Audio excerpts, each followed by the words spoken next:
Alhamdulillah. Alhamdulillahi Rabbil Alameen.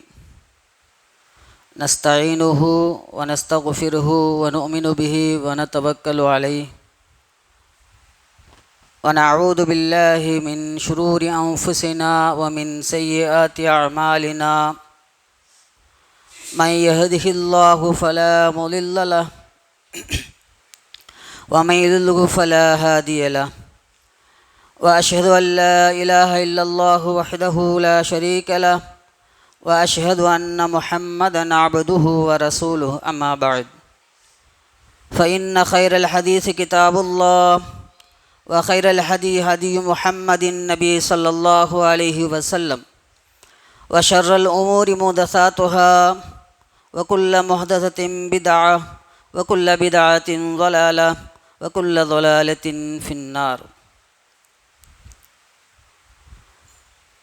فقال الله تعالى في القرآن المجيد والفرقان الحميد: أعوذ بالله من الشيطان الرجيم.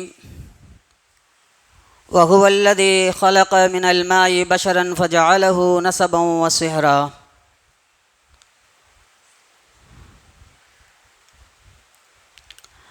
அளவற்ற அருளாளனும் நிகரற்ற அன்புடையோனுமாகிய அல்லாஹுவின் திருப்பெயர் கொண்டு ஆரம்பம் செய்கின்றேன். அவனது சாந்தியும் சமாதானமும் எம்பெருமானார் முஹம்மது முஸ்தபா ஸல்லல்லாஹு அலைஹி வஸல்லம் அவர்களின் மீதும் அவர்களது உற்றார் உறவினர் நல்லற தோழர்கள் இங்கு குழுமியிருக்கும் நம்மவர்கள் அனைவர்கள் மீதும் என்றென்றும் நிலவட்டுமாக. எல்லாம் அல்ல அல்லாஹுவின் அடியார்களே, அல்லாஹ்வுடைய பெரும் கிருபையினால் இன்றைய இந்த ஞாயிற்றுக்கிழமை மகரிபுக்கு பிறகு உங்களுக்கு மத்தியில் சில கருத்துக்களை பரிமாறிக்கொள்வதற்கு ஒரு வாய்ப்பினை எனக்கு தந்திருக்கிறான்.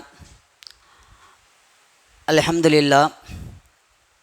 அன்பார்ந்த சகோதரர்களே, நான் இன்றைக்கு உங்களுக்கு மத்தியில் உறவுகளை பேணக்கூடிய விஷயங்களை பற்றி குர்ஆன் ஹதீஸ் அடிப்படையில் சில விஷயங்களை சொல்ல ஆசைப்படுகிறேன்.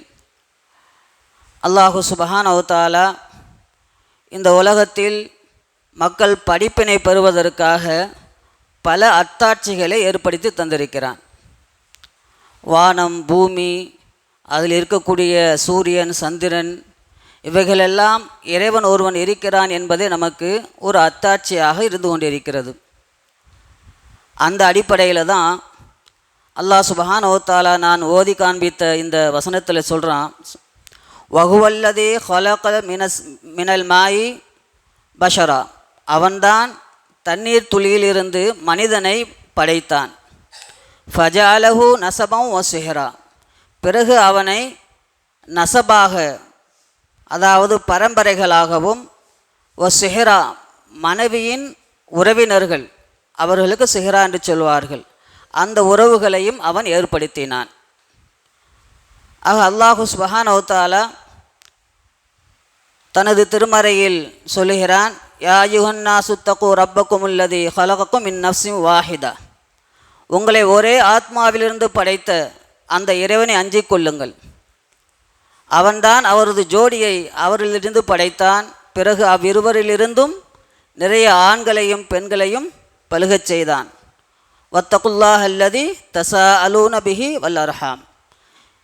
எவர்களை கொண்டு உங்களில் ஒருவருக்கொருவர் கேட்டுக்கொண்டு கொள்கிறீர்களோ அந்த உறவுகளை பேணக்கூடிய அந்த விஷயத்திலே அல்லாஹுவை அஞ்சிக் கொள்ளுங்கள். இன்னல்லாஹ கான அலைக்கும் ரகீபா. நிச்சயமாக அல்லாஹ் சுப்ஹானஹு வ தஆலா உங்களை கண்காணிக்கக்கூடியவனாக இருக்கிறான் என்று சொல்லுகிறான். ஆக ஆதம் அலைஹிஸ்ஸலாம், ஹவ்வா அலைஹிஸ்ஸலாம் ஒட்டுமொத்த மனித சமுதாயத்தின் தாய் தந்தையாக இருக்கிறார்கள்.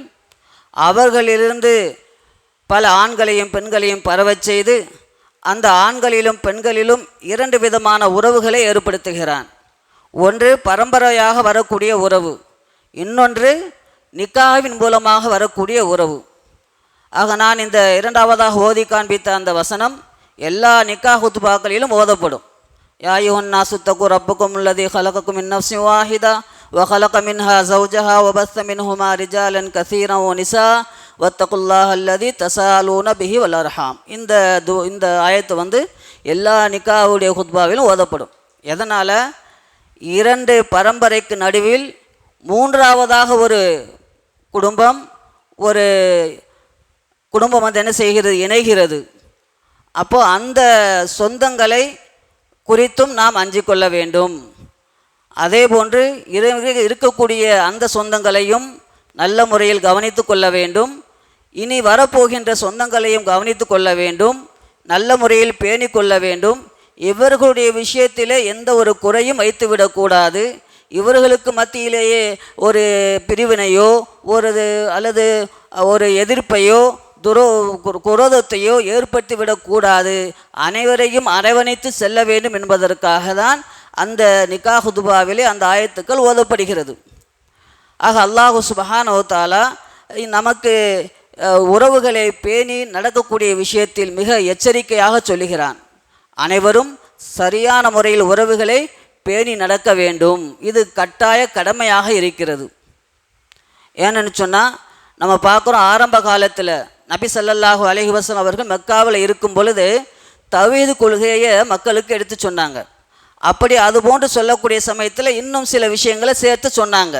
உண்மையை பேச வேண்டும், பொய் பேசுதல் கூடாது, இது போன்ற பல விஷயங்களை சொல்லும்போது குறிப்பிட்ட சில விஷயங்களை சேர்த்து சொன்னாங்க. ஆரம்பத்தில் சட்ட திட்டங்கள்லாம் சொல்லப்படலை. அப்போ ஓரிரையை கொள்கையை மக்களுக்கு எடுத்து சொல்கிற பொழுது அல்லாஹுவை மட்டுமே வணங்க வேண்டும், அல்லாஹுக்கு இணை வைக்கக்கூடாது என்று சொன்ன அந்த விஷயத்தில் ஒன்றை சேர்த்து கொண்ட ஒரு விஷயம் என்ன அப்படின்னா, சிலஹ் ரஹமி என்று சொல்லக்கூடிய உறவினர்களை துண்டிக்காமல் சேர்த்து வாழக்கூடிய இந்த பண்பையும் நபி ஸல்லல்லாஹு அலைஹி வஸல்லம் அவர்கள் மக்காவில் வாழுகின்ற ஓரிரை கொள்கையை எடுத்து சொல்லுகின்ற பொழுதே மக்களுக்கு எடுத்து சொன்னார்கள். அது மட்டும் இல்லாமல் நபி ஸல்லல்லாஹு அலைஹி வஸல்லம் அவங்க நபியாகிறதுக்கு முன்னாலேருந்து இதை கடைபிடிச்சாங்க. எப்படி அவர்கள் சிலை வணக்கத்தில் நபி ஸல்லல்லாஹு அலைஹி வஸல்லம் ஈடுபடவில்லையோ அதுபோன்று உறவை முறித்து வாழக்கூடிய நிலையில் அவர்கள் இருக்கவில்லை. உறவை ஒன்று சேர்த்து வாழக்கூடியவர்கள் தான் இருந்திருக்கிறாங்கங்கிறத நம்ம பார்க்குறோம். ஏன்னா நபி ஸல்லல்லாஹு அலைஹி வஸல்லம் அவங்களுக்கு வஹி வருது. வஹி அந்த சமயத்தில் அவங்க பயந்து போய் அன்னை ஹதீஜா ரலியல்லாஹு அன்ஹா அவங்ககிட்ட பயந்து விஷயத்தை சொல்லி ஜம்மீலுன்னு படுக்கிறாங்க. அப்போ ஹதீஜா ரலியல்லாஹு அன்ஹா நபி ஸல்லல்லாஹு அலைஹி வஸல்லம் அவங்களுக்கு தான் ஆறுதல் சொல்கிறாங்க. பல விஷயங்களை சொல்லி உங்களை அல்லாஹ் கைவிட மாட்டான்னு சொல்கிறாங்க. அதில் ஒரு விஷயம் என்ன, இன்னக்க ல தஸ்லிர் ரஹ்ம, நீங்கள் கவலைப்படாதீங்க, உறவுகளை நீங்கள் என்ன செய்கிறீங்க, சேர்த்து அரவணைத்து என்ன செய்கிறீங்க, நீங்கள் வாழ்ந்து கொண்டிருக்கிறீர்கள், எனவே உங்களை அல்லாஹ் கைவிட மாட்டான்னு சொன்னாங்க. அப்போது இதிலேருந்து நமக்கு என்ன தெரிகிறது, எப்படி நம்ம மீது அல்லாஹ் மட்டுமே வணங்குவது ஒரு கடமையாக இருக்கிறதோ அதுபோன்று உறவுகளையும் பேணி பாதுகாத்து வாழ்வது நம் மீது கட்டாய கடமையாக இருக்கிறது. அல்லாஹ் சுப்ஹானஹு வ தஆலா தனது திருமறையில் பல இடங்களில் இந்த மாதிரியான கருத்துக்கள் பட பல வசனங்கள் இருக்குது. அதில் அல்லாஹ் சுப்ஹானஹு வ தஆலா ஒரு வசனத்தை சொல்கிறான், வஅபுதுல்லாஹ வலா துஷ்ரிகு பிஹி ஷையா வபில் வாலிதைனி இஹ்சானா வபிதில் குர்பா. அல்லாஹுவை நீங்கள் வணங்க வேண்டும், அவனுக்கு எது ஒன்றையும் இணையாக்கக்கூடாது. அடுத்து என்ன சொல்கிறான், உறவினர்களை சொல்கிறான். வபில் வாலிதைன், பெற்றோர்களுக்கு பணிவிடை செய்ய வேண்டும், நல்ல முறையில் நடந்து கொள்ள வேண்டும். வபிதில் குர்பா, பெற்றோர் அல்லாத மற்ற உறவினர்களிடமும் நீங்கள் நல்ல முறையில் நடந்து கொள்ள வேண்டும் என்று அல்லாஹுவை வணங்க வேண்டும், இணை வைக்கக்கூடாது என்று சொல்லிவிட்டு அடுத்தபடியாக அதை சொல்கிறான். அப்போ இது நமக்கு என்ன தெரியுது, உறவுகளை பேணுவது எந்த அளவிற்கு முக்கியமான ஒரு விஷயம் அப்படிங்கிறத என்ன செய்கிறது நம்ம இதன் மூலமாக புரிஞ்சுக்க முடிகிறது. இன்னொரு வசனத்தில் அல்லாஹ் சுப்ஹானஹு வ தஆலா சூரா ராதுங்கிற அத்தியாயத்தில் உலுல் அல்பாப், அறிவுடையோர் அப்படின்னு சொல்லக்கூடியவர்களுடைய பட்டியலை போடுறான். அறிவுடையவர்கள் யார் என்று சொன்னால் அப்படின்னு சொல்லிட்டு பல விஷயங்களை சொல்லிட்டு வரும் பொழுது அதில் ஒரு விஷயம் என்ன சொல்கிறான், வல்லதீன யஸிலூன மா அமரல்லாஹு பிஹி அன் யூஸல வயக்ஷௌன ரப்பஹும், அவர்கள் எப்படிப்பட்டவர்கள் என்று சொன்னால் யஸிலூன மா அமரஹும், அல்லாஹ் அவர்களுக்கு எதை இணைக்க கட்டளையிட்டிருக்கின்றானோ அதை இணைக்கிறார்கள். மேலும் அல்லாஹ்வே அந்த விஷயத்திலே அஞ்சிக் கொள்கிறார்கள் என்று அல்லாஹ் சுப்ஹானஹு வ தஆலா அந்த வசனத்திலே சொல்கிறான். அப்போ அறிவுடைய மக்களாக இருந்தால் அவர்கள் என்ன செய்ய வேண்டும்? அல்லாஹ் எந்த உறவுகளை இணைத்து வாழ வேண்டும் என்று சொல்லுகிறானோ அந்த உறவுகளை இணைத்து வாழக்கூடிய மக்களாக என்ன செய்யணும்? நம்ம இருக்கணும். அந்த உறவுகளை பேணக்கூடிய விஷயத்தில் அவர்கள் அல்லாஹ்வை அஞ்சக்கூடியவர்களாக இருப்பார்கள் என்று அல்லாஹ் சுப்ஹானஹு வ தஆலா அந்த உலுல் அல்பாப் என்று சொல்லக்கூடிய அறிவுடையவர்களை பற்றி நமக்கு என்ன செய்கிறான்? சொல்லி காட்டுறான். அப்போ இந்த வசனங்கள், இந்த செய்திகள் எல்லாம் நமக்கு என்ன சொல்லி காட்டுகிறதுன்னா, உறவுகளை சரியான முறையில் என்ன செய்ய வேண்டும்? பேணக்கூடியவர்களாக இருக்கணும் அப்படின்னு சொல்லி காட்டுது. அப்போ இந்த அளவுக்கு வலியுறுத்தப்பட்ட ஒரு உறவுகளை பேணக்கூடிய இந்த விஷயம் இன்றைக்கு நம்மிடத்தில் அறவே இல்லைன்னு சொல்லணும். அந்த அளவுக்கு தான் என்ன செய்து இருக்குது. சிலர் பேணுறாங்கன்னா வேறு மாதிரி பேணுறாங்க. அது இஸ்லாத்தில் பேணுதெல்லாம் ஆகாதுன்னா பிறகு அதை நம்ம பார்க்கலாம். அப்போது உறவுகளை பேணக்கூடிய விஷயத்தில் நாம் இன்றைக்கு கவனமற்றவர்களாக இருக்கிறோம் அப்படிங்கிறத என்ன செய்து நம்ம பார்க்குறோம். அதனால் இந்த உறவை பேணக்கூடிய விஷயத்தில் கவனமாக இருந்து உறவுகளை பேணக்கூடியவர்கள் என்ன செய்யணும்? இருக்கணும். சரி, நபி ஸல்லல்லாஹு அலைஹி வஸல்லம் அவங்க உறவை பேணுவதால் ஏற்படக்கூடிய பல நன்மைகள் நமக்கு சொல்கிறாங்க. அதாவது மன் அஹப்ப அன் யப்சுத லஹு ஃபி ரிஸ்கிஹி வ யன்ஸா லஹு ஃபி அஸரிஹி ஃபல்யஸில் ரஹ்மா. அதாவது யார் உங்களிடத்திலே உங்களுடைய ரிஸ்கிலே அபிவிருத்தி ஏற்பட வேண்டும், அதிகமாக வேண்டும் என்று விரும்புகிறார், மேலும் அவருடைய வயதும் அதிகப்படுத்த வேண்டும், வயதிலே பரக்கத்து ஏற்பட வேண்டும் விரும்புகிறாரோ அவர் என்ன செய்யட்டும்? ஃபல் யஸில் ரஹ்மா, தன்னுடைய உறவுகளை, இரத்த உறவுகளை பேணி வாழ்ந்து கொள்ளட்டும் என்று நபி ஸல்லல்லாஹு அலைஹி வஸல்லம் சொல்கிறாங்க. அப்போ உறவுகளை பேணி வாழ்வது என்பது அவசியமாக இருக்குது. அப்போ இன்றைக்கி நம்ம உறவுகளை எப்படி பேணுறோம் அப்படின்னா, யாராவது நம்ம உறவினர்கள் நம்மோடு நல்ல முறை நடந்து கொண்டால் நம்ம என்ன செய்வோம்? அவங்ககிட்ட நல்ல முறை நடந்துக்கிடுவோம். யாராவது நம்மளை திட்டுனா நம்ம என்ன செய்வோம்? அவங்களே அப்படி திட்டுவோம். யாராவது நம்மளுடைய நிகழ்ச்சிக்கு, நம்மளுடைய வீட்டில் நடக்கக்கூடிய ஒரு நிகழ்ச்சிக்கு வரலை அப்படின்னா நம்மளும் அவங்க நிகழ்ச்சிக்கு போக மாட்டோம். அவருடைய வீட்டில் நடக்கக்கூடிய நிகழ்ச்சிக்கு கூப்பிடலைன்னா நம்மளும் என்ன செய்ய மாட்டோம்? அவங்கள கூப்பிட மாட்டோம். ஆக இப்படி பேணுதல் இருக்கிறது. இந்த பேணுதல் இஸ்லாம் சொல்லவே இல்லை. இது பேணுதல் கிடையாது. இது பதிலுக்கு பதில் செய்கிற மாதிரி, என்ன செய்யுது? இது இருக்குது. இது பேணுதல் கிடையாது. பேணுதல்னால் என்ன? நம்முடைய உறவினர் நம்மளோடு நல்ல முறையில் நடந்து கொள்ளாவிட்டாலும் நாம் அவர்களோடு நல்ல முறையில் நடந்து கொள்ள வேண்டும். நம்மளுடைய உறவினர் அவர்கள் வீட்டில் நடக்கக்கூடிய ஒரு நிகழ்ச்சிக்கு நம்ம அழைக்கலைனாலும் நம்ம என்ன செய்யணும்? அவரை போய் அழைக்கணும். அவர் நம்ம வீடு படி ஏறி வராட்டாலும், வரமாட்டேன் என்று சத்தியம் செஞ்சிருந்தாலும் நம்ம அவர் வீடு படி ஏறி என்ன செய்யணும்? போகணும். ஆக இப்படி பேணுவது தான் உறவுகளை பேணுவது அப்படிங்கிறத என்ன செய்கிறோம்? நம்ம பார்க்குறோம். இன்றைக்கி சிறு சிறு விஷயங்களுக்காக உறவுகளை துண்டிக்கக்கூடிய நிலைமையை பார்க்குறோம். உறவை துண்டிப்பது என்பது அல்லாஹுடைய அருளை உங்களுக்கு கிடைக்காமல் துண்டிப்பதற்கு சமம். நபி ஸல்லல்லாஹு அலைஹி வஸல்லம் அவங்க ஹதீஸில் சொல்கிறாங்க, ஹதீஸை குதுசின்னு சொல்லுவாங்க. இந்த ஹதீஸில், அந்த ஹதீஸில் அவங்க சொல்கிறாங்க, அல்லாஹ் சுப்ஹானஹு வ தஆலா சொல்கிறான், அந்த இரத்த உறவை பார்த்து சொல்லுகிறான், உன்னை யார் துண்டிக்கிறாரோ அவரை என்னுடைய ரஹமத்திலிருந்து நான் துண்டிக்கிறேன், உன்னை யார் இணைக்கிறாரோ என்னுடைய ரஹமத்திலே அவரே சேர்த்து கொள்கிறேன் என்று அல்லாஹ் சுப்ஹானஹு வ தஆலா அந்த இரத்த உறவை பார்த்து சொன்னதாக இந்த ஹதீஸில் அல்லாஹ் சுப்ஹானஹு வ தஆலா சொன்னதாக நபி ஸல்லல்லாஹு அலைஹி வஸல்லம் நமக்கு சொல்லி காட்டுறாங்க. ஆக இரத்த உறவு என்பது அல்லாஹ் அந்த உறவை முறிப்பது என்பது அல்லாஹுடைய அருளை விட்டும் தூரமாகுவதற்கு சமம் அப்படிங்கிறத பார்க்குறோம். அப்போ அந்த உறவை இணைக்கிறது அல்லாஹுடைய அருள் நமக்கு கிடைக்கிறது. அப்போ இன்றைக்கி நம்ம வீடுகளில் நிறைய பரக்கத்து இல்லை, நிறைய சம்பாதிக்கிறோம், பரக்கத்து இல்லை அப்படின்னு சொல்கிறோம். அப்படின்னா இந்த மாதிரியான உறவுகள் முறிக்கப்படுவது தான் அதற்கு காரணமாக இருக்குது. ஆக உறவுகள் முறிக்கப்படுவதால் ரிஸ்கில் என்ன செய்யாது? அபிவிருத்தி ஏற்படாது. நம்முடைய வயதிலும் பரக்கத்து என்ன செய்யாது? நீண்ட ஆயுள் என்பது குறைந்த ஆயுளாக இருந்தாலும் நிறைய நன்மைகளை செய்வது தான் நீண்ட ஆயுள். அப்போ அப்படிப்பட்ட அந்த ஆயுள் நமக்கு என்ன செய்யாது? கிடைக்காது. அப்போ உறவுகளை பேணி நடப்பதன் மூலமாக இந்த இரண்டு என்ன செய்யுது? நமக்கு கிடைக்குது அப்படிங்கிறத என்ன செய்கிறோம்? பார்க்குறோம். அது மட்டுமல்லாது நபி ஸல்லல்லாஹு அலைஹி வஸல்லம் அவங்க ஆரம்ப காலத்திலேயே இந்த உறவு முறையை பேணி நடக்க வேண்டும் என்பதற்காக மக்களுக்கு போதனை செஞ்சுருக்கிறாங்க இருக்குது. நம்ம நிறைய சான்றுகள் என்ன செய்யுது பார்க்க முடிகிறது. ஆரம்ப காலத்தில் அம்ருபினு அப்சா என்று சொல்லக்கூடிய ஒரு சஹாபி. இந்த சஹாபின் யாருன்னு பார்த்தீங்கன்னா, ஆரம்பத்தில் 2, 3, 4 சஹாபாக்கள் இருந்து அந்த சமயத்தில் இருந்து சஹாபியாக இருக்கக்கூடியவர். ஆரம்ப காலத்தில் இவர் நபி ஸல்லல்லாஹு அலைஹி வஸல்லம் அவங்க நபியாக வர்றதுக்கு முன்னாலேயே சிலை வணக்கத்தை விட்டு விலகி இருந்தவர். அவருக்கு தெரியுது, அவருடைய அறிவுக்கு புலப்பட்டது சிலைகளை வணங்குவது கூடாது என்று தெரிந்தது, ஒதுங்கி கொண்டார். ஆனால் பிறகு யாரை வணங்குவது என்பது அவருக்கு தெரியவில்லை. அதனால் அவர் இருந்த பொழுது நபி ஸல்லல்லாஹு அலைஹி வஸல்லம் நபியாக வந்த பிறகு அவரிடம் சென்று அவர் கேட்கிறார். அவர் வேதக்காரரும் கிடையாது அந்த சஹாபி. அதனால் அவர் கேட்கிறார், நீங்கள் யார் அப்படின்னு. ஆனால் நான் நபி ஸல்லல்லாஹு சொல்கிறாங்க, நான் நபி என்பதாக சொல்கிறாங்க. அப்போ நபினா யார் என்ன அப்படின்னு கேட்குறாங்க. நபி என்றால் இறைவன் அல்லாஹ் மக்களுக்கு போதனை செய்வதற்காக என்னை அனுப்பியிருக்கிறான்ங்கிறாங்க. என்னத்தை கொண்டு வந்திருக்கிறீங்கன்னு கேட்குறாங்க. அப்போ நபி ஸல்லல்லாஹு அலைஹி சொல்கிறாங்க, சிலை வணக்கங்களை தவிர்ப்பதும், அதாவது சிலைகளை உடைப்பதும், உறவுகளை பேணி நடப்பதும், இந்த விஷயத்தை நான் கொண்டு வந்திருக்கிறேன்னு சொல்லி அந்த சஹாபிக்கு நபி ஸல்லல்லாஹு அலைஹி வஸல்லம் சொல்கிறாங்க. அப்போ ஆரம்பத்து தவ்ஹீதுக்கு இணையாக இந்த உறவுகளை பேணக்கூடிய ஒரு விஷயம் இருக்குது அப்படிங்கிறத நம்ம என்ன செய்கிறோம் பார்க்குறோம். அதே மாதிரி இந்த உறவுகளை பேணுவது என்பது காஃபிராக இருந்தாலும் அவர்களுக்கு என்ன செய்யணும், நாம் இந்த உறவை பேணக்கூடியவர்களாக இருக்கணும்.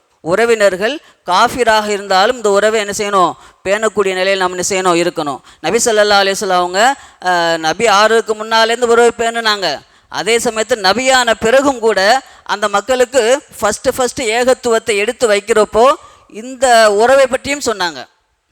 அதாவது அல்லாஹ் சுப்ஹானஹு வ தஆலா தனது திருமறையில் வ அன்திர் அஷீரத்தகல் அக்ரபீன் என்று சொல்லக்கூடிய அந்த வசனம் வந்தப்போ நபி ஸல்லல்லாஹு அலைஹி வஸல்லம், அதாவது உங்களுடைய நெருங்கிய உறவினர்களுக்கு அச்சமூட்டி எச்சரிக்கை செய்யுங்கள்ங்கிற அந்த வசனம் வந்தப்போ நபி ஸல்லல்லாஹு அலைஹி வஸல்லம் அவங்க மலைக்கு மேலே ஏறி தன்னுடைய குடும்பத்தார்கள், தன்னுடைய குடும்பத்தினுடைய கோத்திரங்கள் ஒவ்வொரு தலைவர்களையும் அழைத்து அங்கு வர வச்சு அவங்களுக்கு அச்சமூட்டி எச்சரிக்கை செய்கிறாங்க, ஒரே இறைவனை வணங்கணும்னு சொல்லிட்டு.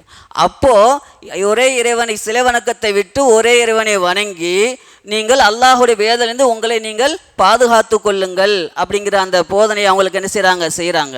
அதனால் மறுமை நாளில் உங்களுக்கு நான் உறவினர்ங்கிற முறையில் என்னால் உங்களுக்கு எதுவும் செய்ய முடியாது. ஆனால் இந்த உலகத்திலேயே அந்த உறவுகளை நான் பேணிக்கொள்வேன், பாதுகாத்து கொள்வேன். மறுமையில் உறவுக்காரன் சொல்லிட்டு நீங்கள் செய்ய முடியாது, இதை ஏற்றுக்கிறாம வாழ்ந்து மறுமையில் உங்களுக்கு என்னால் ஒன்றும் செய்ய முடியாதுங்கிற விஷயத்தை நபி ஸல்லல்லாஹு அலைஹி வஸல்லம் அவர்கள் அந்த உரையில் மக்களுக்கு சொல்கிறாங்க. அப்போது காஃபிராக இருந்தாலும் அந்த உறவினர்களுக்கு நாம் உறவினர்களோடு இணைந்து அவர்களுக்கு செய்ய வேண்டிய பணிவிடைகளை, அந்த நல்ல விஷயங்களை நாம் கண்டிப்பாக செய்யணும் அப்படிங்கிறத என்ன செய்கிறோம் நம்ம பார்க்குறோம். அஸ்மா பின் அபூபக்கர் ரலியல்லாஹு அன்ஹா அவங்க தன்னுடைய தாயை பற்றி நபி ஸல்லல்லாஹு அலைஹி வஸல்லம் அவங்கள்ட்ட கேட்குறாங்க, யா ரசூலுல்லாஹ், என்னுடைய தாய் காஃபிராக இருக்கிறார்கள். பிறகு அவர் இஸ்லாத்தை ஏற்றுக்கிட்டாங்க. அப்போ காஃபிராக இருக்கிறார்கள், அவர்களுக்கு நான் பணிவிடை செய்யலாமான்னு. அப்போ நபி ஸல்லல்லாஹு அலைஹி வஸல்லம் சொல்கிறாங்க, பணிவிடை செய்ய என்று சொல்கிறாங்க. அப்போ ஒரு தாய் காஃபிராக இருந்தாலும் அவர்களுக்கு செய்ய வேண்டிய அந்த பணிவிடைகள் என்ன செய்யணும், நம்ம செய்யணும் அப்படிங்கிறத பார்க்குறோம். அப்போ காஃபிராக இருந்தாலும் இந்த உறவுகளை பேண வேண்டும் என்று இருக்கிறப்போ இன்றைக்கி நம்ம முஸ்லீமாக இருக்கிறோம், முஸ்லீம் குடும்பங்களாக இருக்கிறோம். நமக்கு மத்தியில் பல சர்ச்சைகள், பிளவுகள், வெறும் குரோதங்கள் இப்படி என்ன செய்து இருக்குது. இந்த குடும்பத்துக்கு மத்தியில் பேசாமல் இருக்கிறது, அவர் வீட்டு படி ஏறாமல் இருக்கிறது, இதை ஒரு தப்பாகவே நம்ம நினைக்காம இருக்கிறோம். இன்றைக்கி இதை பெருமையாக பேசக்கூடியவங்க இருக்கிறாங்க. இத்தனை வருஷம் ஆச்சு, என் தம்பி வீட்டு படி நான் ஏறினதே இல்லை அப்படின்னு பெருமையாக பேசக்கூடிய ஒரு நிலை என்ன செய்யுது இன்றைக்கி இருக்குது. இது பெருமைப்படக்கூடிய விஷயமா? அப்போ இது தப்பு, எவ்வளோ பெரிய தப்பு, ஷிர்க் வைத்தலுக்கு அடுத்தபடியாக உள்ள ஒரு பெரிய தப்பு இது.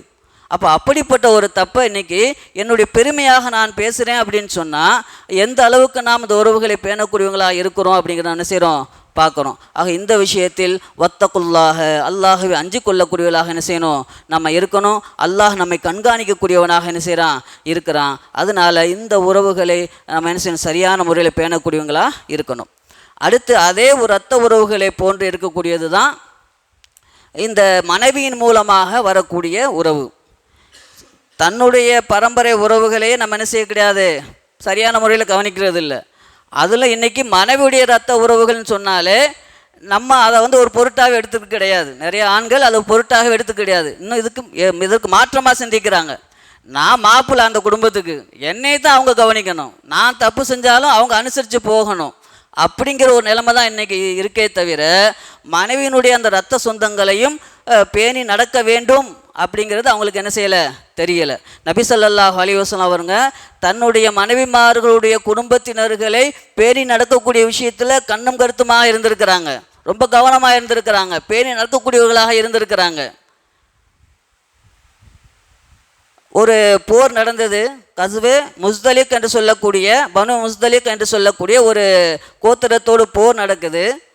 அந்த போரில் அந்த அந்த நாட்டினுடைய அந்த பகுதியின் மஸ்துலக் என்று சொல்லக்கூடிய அந்த பகுதியினுடைய சர்தார் தலைவர் இருப்பார் இல்லையா, அந்த தலைவருடைய மகள் உள்பட பல பேர் கைது செய்யப்படுறாங்க. கைது செய்யப்பட்டு அடிமைகளாக்கப்பட்டு சஹாபாக்களுக்கு மத்தியில் பகிர்ந்தளிக்கப்படுது. அப்படி ஜுவைரியா என்று சொல்லக்கூடிய ஒரு பெண்ணு தான் அந்த அந்த பகுதியின் தலைவருடைய மகள். பிறகு நபி ஸல்லல்லாஹு அலைஹி வஸல்லம் அவங்க தன்னுடைய மனைவி ஆக்குனாங்க. அப்போ அந்த ஜுவைரியாங்கிற ஒரு அந்த பெண்மணியும் அடிமையாக ஒரு சஹாபிக்கு போகிறாங்க, ஒரு சஹாபிட்ட ஒப்படைக்கப்படுறாங்க. அப்போ அந்த ஜுவைரியாங்கிற அந்த பெண்மணி நபி ஸல்லல்லாஹு அலைஹி வஸல்லம் அவங்ககிட்ட வந்து முறையிடுறாங்க, யா ரசூலல்லாஹ், நான் எங்களுடைய ஊரில் எங்களுடைய பகுதியில் நான் ஒரு தலைவருடைய மகளாக இருக்கிறேன். இன்றைக்கி நான் ஒரு அடிமையாக இருந்து கேவலப்பட்டு கொண்டு இருக்கிறேன். எனவே என்னை நீங்கள் என்ன செய்யுங்க, விடுதலை பண்ணுங்க, விடுதலை பண்ணுவதற்கான முயற்சி செய்யுங்க அப்படின்னு சொல்லி முறையிடுறாங்க. அப்போ நபி ஸல்லல்லாஹு அலைஹி வஸல்லம் சொல்கிறாங்க, உனக்கு 2 விஷயத்த சொல்கிறேன், எது வேணுமோ அதை நீ தேர்ந்தெடுத்து கொள்ளலாம் அப்படின்னு சொல்லி நபி ஸல்லல்லாஹு அலைஹி வஸல்லம் அந்த ஜுவைரியா அவங்க பெண்மணிக்கு சொல்கிறாங்க. ஒன்று, நான் பணம் தருகிறேன், அந்த பணத்தை போய் கொடுத்து அந்த சஹாபிட்ட கொடுத்துட்டு நீங்கள் என்ன செய்யுங்க, விடுதலையாகி என்ன செய்யலாம், அவங்க ஊருக்கே நீங்கள் போயிடலாம், உங்களுடைய வீட்டு குடும்பத்தாருடன் சேர்ந்து கொள்ளலாம். 2வது, நானே உங்களை விடுதலை செய்கிறேன், விடுதலை உங்களுக்கு பணம் கொடுத்து விடுதலை செஞ்சுட்டு உங்களை என்னுடைய மனைவியாக ஆக்கி கொள்கிறேன். இதில் 2ல் எதை நீங்கள் தேர்ந்தெடுத்துக்கிறீங்க, தேர்ந்தெடுங்கன்னு சொன்னாங்க. அப்போ அந்த பெண்மணி அவர்கள் உம்முல் மூமினீனாக ஆவதற்கு அவங்க என்ன செய்கிறாங்க, சம்மதம் தெரிவிக்கிறாங்க. பிறகு நபி ஸல்லல்லாஹு அலைஹி வஸல்லம் அவங்க ஜுவைரியா ரலியல்லாஹு அன்ஹா அவங்கள திருமணம் செய்து கொள்கிறார்கள். இப்படி திருமணம் செய்த பிறகு அந்த பனு முஸ்தலிக்கு சொல்லக்கூடிய அந்த பகுதியில் உள்ள மக்கள் யாருடைய உறவினர் ஆகுறாங்க, நபி ஸல்லல்லாஹு அலைஹி வஸல்லம் அவங்களுடைய மனைவியினுடைய உறவினராக ஆகுறாங்க. அப்போ மனைவியினுடைய உறவினர்களை எந்த அளவிற்கு கண்ணியப்படுத்தணும் அப்படிங்கிறதுனால இது கேள்விப்பட்ட உடனே சஹாபாக்கள் எல்லோருமே யாரெல்லாம் அடிமைகளாக இருந்தாங்களோ அந்த முஸ்தலிக்குடைய அடிமை ஜுவைரியா ரலியல்லாஹு அன்ஹு அவங்க குடும்பத்தை சேர்ந்த அந்த அடிமைகள் எல்லோரையும் விடுவிக்கிறாங்க. எல்லோரையும் என்ன செய்கிறாங்க, விடுவிக்கிறாங்க. அதனால் அந்த அடிமைகளாக இருந்து விடுவிக்கப்பட்ட அத்தனை பேருமே இஸ்லாத்தையும் ஏற்றுக்கிறாங்க. பாருங்கள், நபி ஸல்லல்லாஹு அலைஹி வஸல்லம் தன்னுடைய மனைவியினுடைய உறவினர்களிடம் இந்த விஷயத்தை செய்தவுடன் அனைத்து சஹாபாக்களும் நபி ஸல்லல்லாஹு அலைஹி வஸல்லம் ஒரு உறவினராச்சே என்று சொல்லி அவர்களுக்காக வேண்டி அந்த இதை என்ன செய்கிறாங்க. அப்போது மனைவியினுடைய உறவினர்களையும் பேணுவது அவசியமாக இருக்கிறது. அதைத்தான் அல்லாஹ் சுப்ஹானஹு வ தஆலா நஸபம் வ சிஹ்ரா, இது அல்லாஹ்வுடைய அத்தாட்சிகளில் ஒன்றாக இருக்கிறது. எப்படி வானம் பூமியும் அல்லாஹ்வுடைய அத்தாட்சியாக இருக்கிறதோ அதுபோன்று இந்த குடும்ப பரம்பரையும் இரத்த உறவும் மனைவியினுடைய இந்த இரத்த உறவுகளும் அல்லாஹ்வுடைய அத்தாட்சிகளாக இருக்கிறது. இப்போ இரத்த உறவு என்பது ஒரு அல்லாஹ்வுடைய அத்தாட்சி தான். இது எப்படி அல்லாஹ்வுடைய அத்தாட்சியாக இருக்குது அப்படின்னா, இப்போ நான் எங்கள் அம்மா வயத்தில் பிறந்திருக்கேன்னா நான் விரும்பி எங்கள் அம்மா வயத்தில் பிறக்கலை, அல்லது எங்கள் அம்மா என்னை பெற்றெடுக்காங்கன்னா என்னை விரும்பி என்ன செய்யலை, இவன் தான் எனக்கு பிள்ளையாக வரணும்னு சொல்லி பெற்றெடுக்கலை. இது அல்லாஹ்வால் கொடுக்கப்பட்டது. புரிஞ்சதா? ஒன்று நாம் தேர்ந்தெடுக்கக்கூடிய உறவுங்கிறது மனைவி மட்டும்தான். மனிதர்களால் தேர்ந்தெடுக்கக்கூடிய உறவு மட்டும் அப்படிங்கிறது மனைவி மட்டும்தான். மற்ற எல்லா உறவுகளுமே அல்லாஹ்வால் கொடுக்கப்பட்ட உறவுகள். அப்போ அல்லாஹ்வால் கொடுக்கப்பட்ட அந்த உறவுகளை பேணுவது மிக அவசியமாக இருக்கிறது.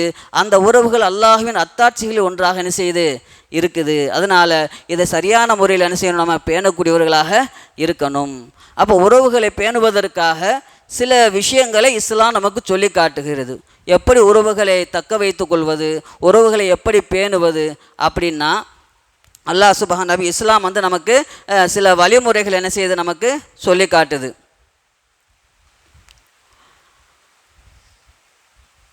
அதாவது உறவுகளை பேணுவதற்கு முன்னதாக உறவினர்களை பற்றி நாம் அறிந்து கொள்ள வேண்டும்.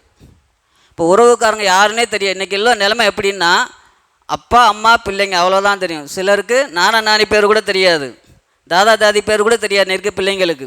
அந்த நிலைமையெல்லாம் என்ன செய்கிறோம், இன்றைக்கி இருக்கிறோம். அப்போ உறவுகளை பேணணும் அப்படின்னா சந்தர்ப்பங்கள் கிடைக்கும் பொழுது உறவினர்கள் வீடுகளுக்கு நாம் செல்ல வேண்டும். சென்று உறவுகளை அவங்களுக்கு இன்னார் இன்னார் இவர் தான் தாத்தா, இவர் தான் நானா, இவர் தான் மாமா, இவர் தான் சித்தப்பா, இவர் தான் மாமின்னு சொல்லி அவங்கள அடையாளப்படுத்த வேண்டும். அப்போ அந்த அறிமுகம் பிள்ளைகளுக்கு நமக்கும் இருக்கணும். இப்போ இது எப்போ வரும், போக்குவரத்து இருந்தால் தான். குறைஞ்சபட்சம் ஃபோன்லேயாவது பேசிகிட்டு இருக்கணும், அதுவாவது இருக்கணும். ஆனால் இன்றைக்கு இல்லாமல் என்ன செய்து இருக்குது. வெகு தொலைவில் இருந்தால் ஃபோனில் பேசிக்கலாம், வருஷத்துக்கு 1 முறை 2 முறை போயிட்டு வரலாம்.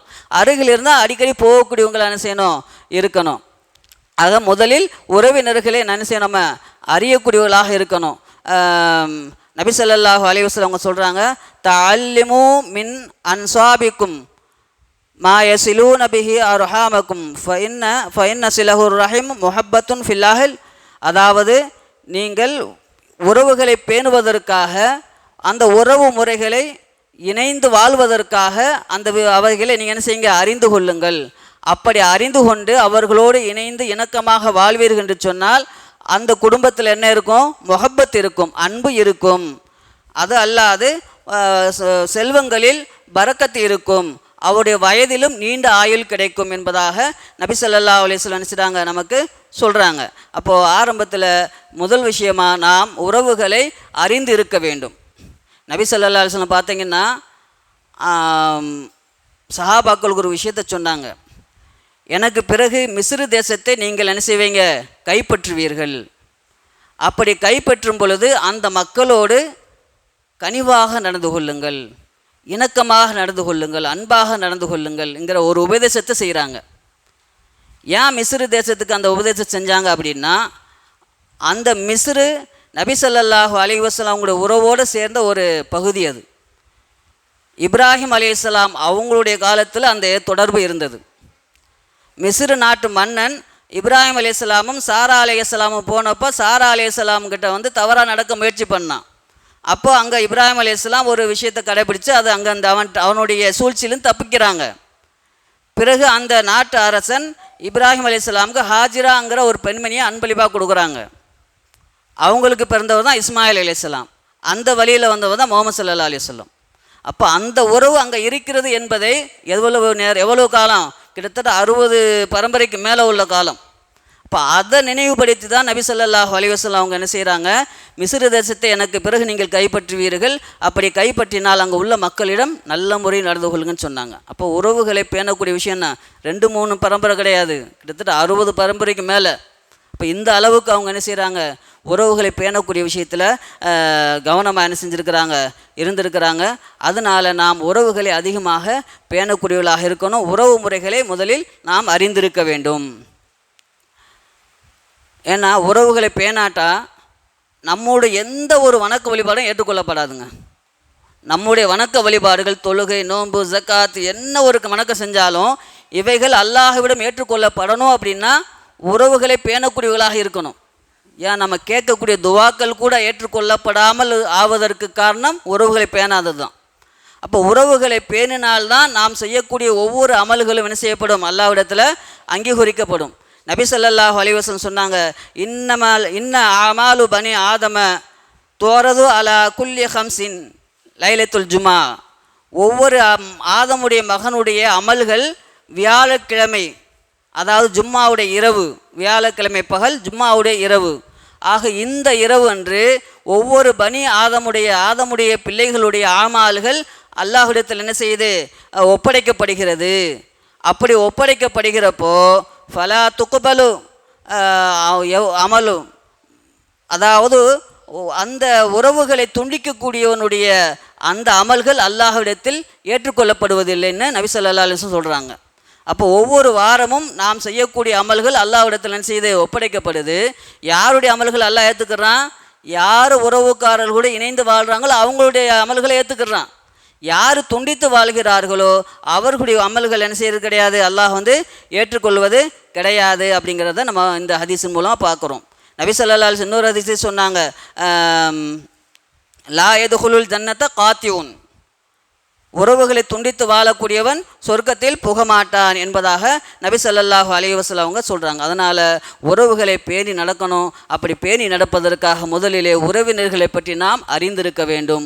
உறவினர்களோடு அவர்கள் வீட்டுக்கு செல்வது, போவது, வருவது, இது ஒன்று என்ன செய்யணும் இருக்கு. அவங்க வந்தால் தான் போகணும், நம்ம போகக்கூடாது, அந்த மாதிரி இல்லாமல் அவர்கள் வராவிட்டாலும் நாம் என்ன செய்யணும், போய் அதை உறவுகளை அறிந்து கொள்ள வேண்டும். இன்னொன்று, உறவுகளை தக்க வைத்துக் கொள்வதற்காக அவர்களுக்கு நாம் என்ன செய்யணும், கிஃப்ட்டுகளை கொடுக்கணும் அல்லது சதக்காக்களை கொடுக்கணும். உறவுகளுக்கு நாம் சதக்காக கொடுப்பது 2 விதமான நன்மைகள் நமக்கு தருகிறது. ஒன்று தர்மம் செஞ்சதற்கான ஒரு நன்மை, இன்னொன்று உறவினர் என்பதற்கான ஒரு நன்மை. 2 நன்மைகள் கிடைக்குது. உறவினர்களுக்கு சதக்கா செய்வதனால் 2 நன்மைகள் என்ன செய்யுது கிடைக்குது. ஜக்காத்துடைய பணத்தை கூட உறவினர்கள் கொடுக்கலாம், ஏழையாக இருந்தால். பணக்காரர் வந்து என்ன செய்யக்கூடாது, சக்காத்து வந்து கொடுக்க முடியாது. ஆனால் சாதாரணமான தர்மங்கள் என்ன செய்யலாம், அவங்களுக்கு வசதியானவர்களாக இருந்தாலும் உறவுகளை தக்க வைத்துக் கொள்வதற்கு அவர்களுக்கு என்ன செய்யலாம், கொடுக்கலாம். கிஃப்ட் என்ன செய்யணும், கொடுத்தாவது அவர்கள் அந்த உறவுகளை என்ன செய்யணும், தக்க வைத்து கொள்ள வேணும். இன்றைக்கி உறவுக்காரங்க எப்படி இருக்காங்க அப்படின்னா, பணம் பார்த்து உறவு கொள்ளக்கூடிய ஒரு நிலைமை இருக்கிறோம். உறவுகளை பேணக்கூடிய நிலைமையை பார்க்குறோம். நல்ல வசதி இருந்தால் அவங்களோட ஒட்டிக்கிடுவாங்க, வசதி இல்லாட்டா அவங்களோட தூரமாகவே இருப்பாங்க. அப்படியே வசதி இல்லாத வீட்டுக்கு போனால் கூட அவங்க வாங்கிட்டு போகிற கிஃப்ட்டு மிகவும் குறைந்த வகையில் தான் இருக்கும். அவங்களுக்கு அது போதும், அவங்க வசதிக்கு அது போதும் அப்படிங்கிற மாதிரி என்ன செய்வாங்க, ஒரு தரம் தாழ்ந்த ஒரு நிலையை என்ன செய்ய நம்ம பார்க்குறோம். அந்த மாதிரி இருக்கக்கூடாது. உறவுகளை பேணிக்கொள்வதில் எந்த ஒன்றை கிஃப்டாக கொடுத்தால் அவர்கள் சந்தோஷப்படுவார்களோ, உறவை நம்மோடு நல்ல உறவு வைத்து கொள்வார்களோ, அப்படிப்பட்ட கிஃப்ட்டுகளை என்ன செய்யணும், அவங்களுக்கு நம்ம வந்து கொடுக்கணும். இன்னும் இந்த உறவுகளுக்கு கிஃப்ட் கொடுக்கறது வந்து 2 சதக்கா கொடுக்கறது 2 நன்மை இருக்குது.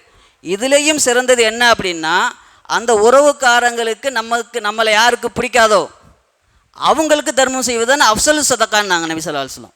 உறவினர்கள்லேயே இப்போ என்னை ஒருத்தருக்கு பிடிக்கல, என்னுடைய உறவினர்கள்னால் அவருக்கு கொடுப்பது தான் சிறந்த சதக்கா. சதக்காக்களிலேயே சிறந்த சதக்கா அப்படின்னு சொல்லி நபி ஸல்லல்லாஹு அலைஹி வஸல்லம் அவங்க சொல்கிறாங்க. அல் காஷியன்னு சொல்லுவாங்க, விரோதிக்கக்கூடியவன். நம்மை பற்றிய கெட்ட எண்ணம் கொண்ட ஒரு உறவினர் இருக்கிறார் இல்லையா, அவருக்கு கொடுப்பது தான் சிறந்த சதக்காக்களிலேயே சிறந்த சதக்கா அப்படின்னு சொல்லி நபி ஸல்லல்லாஹு அலைஹி வஸல்லம் அவங்க என்ன செய்கிறாங்க, சொல்கிறாங்க. ஆக உறவுகளை தக்க வைத்து கொள்வதற்கு பணம் செலவு செய்தாவது அந்த உறவுகளை நாம் என்ன செய்யணும், தக்க வைத்து கொள்ள வேண்டும். அவர்களுக்கு கிஃப்ட் செய்து என்ன செய்யணும், தக்க வைத்து கொள்ளணும். ஆனால் இன்றைக்கி உறவுக்காரங்க, சில உறவினர்கள் வசதியாக இருக்கிறாங்க, சில உறவுகள் உடுத்த உடை இல்லாமல் உண்ண உணவில்லாமல் தவிக்கிறாங்க. இப்போ இது குறித்து அல்லாஹ்விடம் விசாரிக்கப்படுவாங்க கண்டிப்பாக.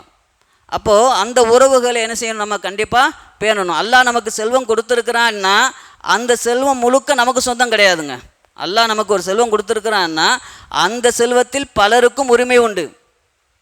அதில் எத்தீம்களுக்கு, ஏழைகளுக்கு, இப்படி பலருக்கும் உரிமை உண்டு. அதில் இரத்த உறவுகளுக்கும் அதில் என்ன இருக்குது, உரிமை இருக்கிறது. அதனால் அவர்களுக்கு அந்த உரிமையை, அந்த சதக்காவை அவர்களுக்கு கொடுத்து அந்த உறவை என்ன செய்யணும், நம்ம பேணி கொள்ள வேண்டும். அல்லாஹ் குர்ஆனிலே சொல்லி காட்டுறான். ஜும்மா ஹுத்பாக்களில் கூட இந்த வசனம் ஓதப்படும். இன்னல்லாஹ யஅமுரு பில் அத்லி வல் இஹ்சான் வ ஈதாஇ தில் குர்பா. அந்த உறவினர்களுக்கு, இரத்த பந்தங்களுக்கு, அந்த நெருங்கிய உறவினர்களுக்கு என்ன செய்யுங்க, ஈத்தா கொடுங்கள், செல்வத்தை கொடுங்கள், பணத்தை கொடுங்கள், பொருளாதாரத்தை கொடுங்கள், கொடுத்து அந்த உறவினர்களுக்கு ஹெல்ப் பண்ணுங்கன்னு சொல்லி அல்லாஹ் சுப்ஹானஹு வ தஆலா இந்த கட்டளையா யஅமுரு கட்டளையிடுகிறான். எப்படி நீதத்தை கட்டளையிடுகின்றானோ, நீதமாக நடந்து கொள்ள வேண்டும் என்று நமக்கு கட்டளையிடுகின்றானோ, அதுபோன்று அந்த நெருங்கிய உறவினர்களுக்கும் கொடுக்க வேண்டும் என்பதை அல்லாஹ் சுப்ஹானஹு வ தஆலா இந்த வசனத்திலே நமக்கு கட்டளையிடுகின்றான் அப்படிங்கிற பார்க்குறோம். அதே மாதிரி உறவுகளை பேணக்கூடிய விஷயங்களில் ஒன்று என்ன அப்படின்னா, அப்சுஸ் சலாம் சொல்ல வேண்டும். உறவினர்களுக்கு இடையில் சலாம் சொல்ல வேண்டும். அதே போன்று இத்தாமுத்தாம் உணவளிக்க வேண்டும். அதே போன்று இந்த விஷயங்களை செய்வதன் மூலமாக என்ன செய்ய முடியும், உறவுகளை நம்ம பேண முடியும். அடுத்து நபி ஸல்லல்லாஹு அலைஹி வஸல்லம் ஹதீஸில் சொல்கிறாங்க, எவனொருவன் சலாம் சொல்லக்கூடியவனாகவும் உணவளிக்கக்கூடியவனாகவும் உறவுகளை பேணக்கூடியவனாகவும் இரவு நேரங்களிலே மக்கள் உறங்கி கொண்டிருக்கின்ற உறங்கி கொண்டிருக்கின்ற பொழுது அந்த தொழுகையை தொழக்கூடியவனாக இருக்கிறானோ அவன் ததுகுலுல் ஜன்னத பிஸ்ஸலாம், சொர்க்கத்திலே சாந்தி சமாதானமாக அமைதியான முறையிலே சந்தோஷமான முறையிலே நுழைவான் என்பதாக நபி ஸல்லல்லாஹு அலைஹி சொல்கிறாங்க. இதில் சலாம் சொல்கிறது, ஏழைகளுக்கு உணவளிப்பது, உறவினர்களை பேணுவது, இரவு தொழுகை தொழுவது, ஆக இந்த தஹஜ்ஜுத் தொழுகை. அப்போ இந்த 4 விஷயங்களை கடைப்பிடிப்பதன் மூலமாக அவன் சொர்க்கத்திலே சலாமத்தாக நுழைகிறான் அப்படிங்கிறத நபி ஸல்லல்லாஹு அலைஹி வஸல்லம் அவங்க இந்த ஹதீஸில் நமக்கு சொல்கிறாங்க. அப்போ உறவுகளை மூலமாக பேணக்கூடியவர்கள் சொர்க்கத்தில் என்ன செய்ய முடியும்? நுழைய முடியும். பேணாதவர்கள் கண்டிப்பாக சொர்க்கத்திலே நுழைய முடியாது அப்படிங்கிறத இந்த ஹதீஸின் மூலமாக நம்ம பார்க்குறோம். அதனால் உறவுகளை பேணி அவர்களிடம் சிறந்த முறையில் நடந்து கொள்ளக்கூடியவர்கள் என்ன செய்யணும்? இருக்கணும். சரி, இப்போ உறவுகளை பேணுவதுங்கிறது அவர்கள் நல்ல மனிதர்களாக நல்ல மக்களாக இருக்கிறாங்கன்னா பேணுறது நமக்கு கஷ்டம் இருக்காது. ஆனால் சில உறவினர்கள் மூலமாக நம்ம நிறைய பாதிப்பு ஏற்பட்டிருக்கும், நிறைய பாதிக்கப்பட்டிருப்போம். நம்மளை கண்டபடியே ஏசியிருப்பாங்க, நமக்கு நிறைய தொல்லைகள் கொடுத்துருப்பாங்க, நமக்கு நிறைய பொருளாதார நஷ்டத்தை கூட அவங்க ஏற்படுத்தியிருக்கலாம். அல்லது எந்த ஒரு நிகழ்ச்சிக்கும் நம்மளை கூப்பிடலை, நம்மளை ஒதுக்கி வச்சுருக்கிறாங்க, நமக்கு நிறைய தீங்கு செஞ்சுருக்கிறாங்க. அவங்க வீடுகளுக்கெல்லாம் எப்படி நம்ம மறுபடியும் போய் அவங்ககிட்ட பேசி அவங்க உறவை நம்ம எப்படி பேண முடியும் அப்படிங்கிற மாதிரி மனிதனுடைய எண்ணம் இருக்கத்தான் செய்யும். இங்கே இஸ்லாம் என்ன சொல்லுதுன்னா, இந்த ஈகோன்னு சொல்லலாம், இது வரவே கூடாது. ஒரு உண்மையான மூமினுக்கு இது இருக்கக்கூடாது. இது சாதாரண விஷயம் கிடையாது. எல்லாத்தையும் விட்டுட்டு அந்த உறவு போய் பேணுங்கிறது சாதாரண விஷயம் கிடையாது தான். அதனால அல்லாஹ் சொர்க்கம் கொடுக்குறான். சாதாரண விஷயமா எதுக்கு சொர்க்கம் கொடுக்கணும்? அப்போது இந்த நமக்கு பல விதத்தில் பாதிப்பு ஏற்பட்டுருக்காங்க அந்த உறவுனால். இப்போ அந்த உறவு போய் நம்ம பார்க்கணும் அப்படின்னா, இது அல்லாஹுடைய ஈமான் நம்ம ஸ்ட்ராங்காக இருக்கும் என்றால் அல்லாஹுடைய திருப்பொருத்தத்தை நாடி அதுதான் நம்ம பார்வைக்கு முன்னால் வரணும். அவன் இப்படி பண்ணிட்டானே எப்படி போகிறதுங்கிற அந்த மாதிரி வராமல் அல்லாஹ் இந்த உறவை பேண சொல்லியிருக்கிறான், அதனால் நான் பேணுவேன் அப்படிங்கிற எண்ணம் வந்தால் மட்டுமே இதை என்ன செய்ய முடியும்? நம்ம பேணி நடக்க முடியும். ஆக எவ்வளவுதான் தீங்கு செஞ்சிருந்தாலும் அந்த உறவை பேணாத வரை நம்முடைய அமல்கள் கண்டிப்பாக ஏற்றுக்கொள்ளப்பட மாட்டாது. எந்த ஒரு அமலும் ஏற்றுக்கொள்ளப்பட மாட்டாது. அதனால் இமாம்களுடைய நம்ம சில இதில் படிக்கிறோம் அவங்க இமாம்களை பற்றி. அவங்க இமாம் அஹமது பின் ஹம்பல் தான் நினைக்கிறேன். இப்போ அவங்க ஒரு சபையில் மக்களுக்கு தர்சு நடத்திக்கிட்டு இருக்கிறாங்க. அப்போ அவங்க சொல்லக்கூடிய முதல் செயல், யாரெல்லாம் எங்கள் உறவுகளை துண்டித்து உட்காந்துருக்கீங்களோ அவங்களாம் எந்திரிச்சு போயிடலான்னாங்க. ஏன்னா அவங்க உட்காந்துருக்கிறதுனால அங்கே கேட்கப்படக்கூடிய துவாக்கள் ஏற்றுக்கொள்ளப்படாது அப்படின்னு அவங்க பயந்தாங்க. அதனால் அவங்கள எந்திரிச்சு போக சொன்னாங்க. அப்போ அந்த அளவிற்கு நம்முடைய ஒவ்வொரு இபாதத்துகளும் ஏற்றுக்கொள்ளப்படணும் அப்படின்னா எந்த ஒரு காரணத்திற்காகவும் உறவுகளை முறித்து இருக்கக்கூடாது. அப்படியே குறைந்த அளவாவது ஒரு சலாமோடாவது இருக்க வேண்டும்.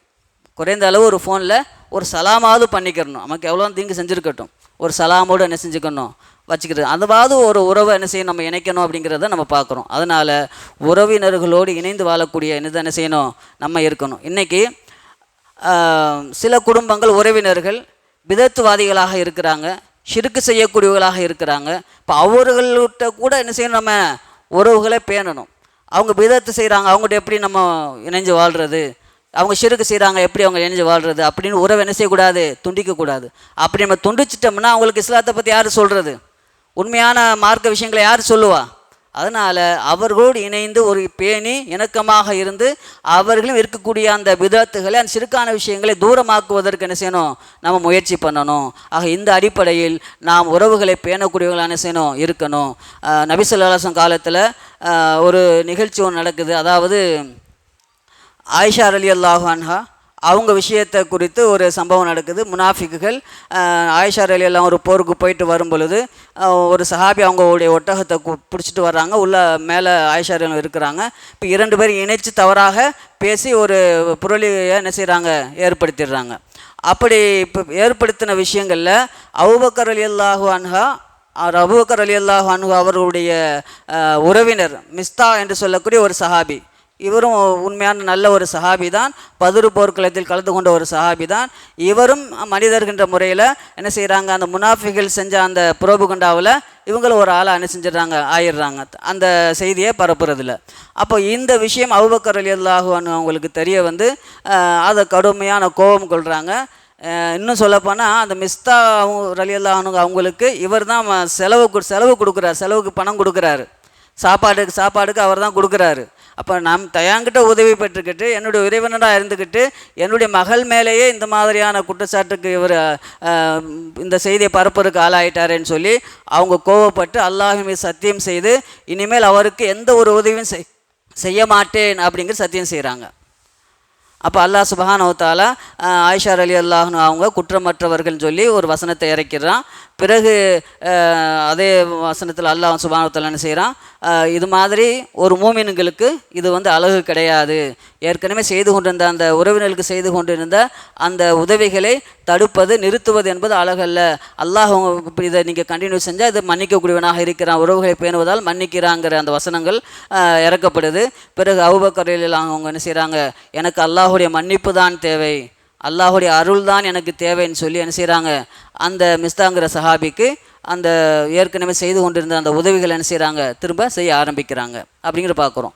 அப்போ இதுதான் நம்முடைய உறவினர்கள் நமக்கு எவ்வளவுதான் தீங்குகள் செய்திருந்தாலும் நாம் என்ன செய்யணும், நம்ம அவங்கக்கிட்ட சரியான முறையில் பேணிக்கொள்ளணும் அப்படிங்கிறது தான் இந்த சம்பவம் நமக்கு என்ன செய்யுது, எடுத்துக்காட்டுது. அதனால் உறவினர்களை பேணக்கூடியவர்களாக இருப்போம்.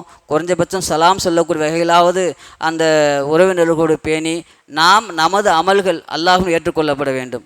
அல்லாஹுடைய அருள் நமக்கு கிடைக்கணும், அல்லாஹுடைய ரஹமத்தில் நம்ம இடம் பெறணும். அப்படிங்கிறதுக்காக வேண்டி நாம் எவ்வளவு தான் நமக்கு உறவினர் மூலமாக கஷ்டங்கள் ஏற்பட்டிருந்தாலும் நாம் அவரும் நல்ல முறையில் நடந்து கொள்ளணும். அப்படி சில நேரங்களில் அப்படி நல்ல முறை நம்ம நடந்துக்கிட்டோம் அப்படின்னா அவர்களும் நம்மளோடு நல்ல முறை நடந்து கொள்ளக்கூடிய நிலைமை ஏற்படும். ஏன்னா அல்லாஹ் சுப்ஹானஹு வ தஆலா இதுஃபா பில்லத்தி ஹிய அஹ்சன், நீங்கள் ஒரு கெட்ட விஷயத்தை தடுக்கிறது நல்லதை கொண்டு தடுங்கள். அப்படி நல்ல விஷயத்தை கொண்டு நீங்கள் தீய விஷயத்தை நல்லதை கொண்டு தடுத்தால் அந்த அவர்கள் என்ன செய்யலாம், அன்னஹு வலியுன் ஹமீம், உங்களுக்கு நெருங்கிய நண்பராக ஆயிடுவாங்க அப்படின்னு சொல்லி அல்லாஹ் குர்ஆனில் சொல்லி காட்டுறோம். அந்த அடிப்படையில் அந்த தீயவர்களாக இருந்தாலும் சரி கெட்டவர்களாக இருந்தாலும் சரி அவர்களுடன் நாம் நல்ல முறை நடந்து கொள்ளுகிறப்போ அவங்க நம்மளோடும் நல்லவர்களாக நடந்து மாறக்கூடிய ஒரு நிலை என்ன செய்யும், ஏற்படுத்துவான். அதனால் இந்த உறவுகளை பேணக்கூடிய விஷயத்தில் நாம் கவனமாக இருப்போம். உறவுகளை அல்லாஹும் அல்லாஹ் ரசூலும் சொன்னபடி நாம் பேணி அல்லாஹுடைய அருளையும் அல்லாஹுடைய அந்த ரிசுக்கில் இருக்கக்கூடிய ஏற்படக்கூடிய பரக்கத்தையும் ஆயுளில் ஏற்படக்கூடிய அந்த பரக்கத்தையும் பெற்று இம்மையிலும் மறுமையிலும் வெற்றி பெறக்கூடிய மக்களாக அல்லாஹ் சுப்ஹானஹு வ தஆலா நம்மை ஆக்கி அருள் புரிவானாக. ஆமீன். வாஹிர் தாவானா அல்ஹம்துலில்லாஹி ரப்பில் ஆலமீன்.